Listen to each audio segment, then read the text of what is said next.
திருத்துதரும் மறைசாட்சியுமான புனித யாக்கோபுவினுடைய விழா. ஆண்டவர் இயேசுவுக்கும் பிரியமான சகோதர சகோதரிகளே, தன்னுடைய வாழ்வு முழுவதுமாக இயேசுவுக்காக அர்ப்பணித்து இயேசுவோடு 3 ஆண்டுகள் பயணித்து ஏரோது அகிரிப்பா காலத்தில் தலை துண்டிக்கப்பட்டு இரத்த வெள்ளத்தில் தன்னையே இயேசுவுக்காக திரு அவையினுடைய விசுவாச சாட்சியத்திற்காக தனது வாழ்வை அர்ப்பணித்து கொண்டவர்தான் இன்றைய திருத்துதரும் மறைசாட்சியுமான புனித யாக்கோபு.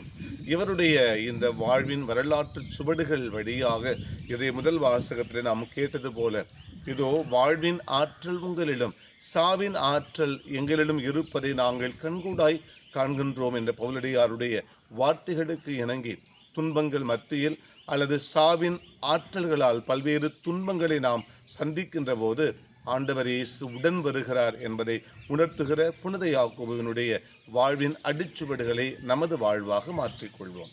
மன்றாடுவோம். அன்பை உருவான இறைவா, துன்பங்கள் மத்தியிலே நாங்கள் துணிவுடன் வாழ்வில் வெற்றி பெற கவலைகள் அல்லது அன்றாட வாழ்வினுடைய சுமைகளை கடந்து துன்பங்களை துணிவோடு தாங்கிக் கொள்ளக்கூடிய வரங்களை எங்களுக்கு அளிப்பீராக. ஆமென்.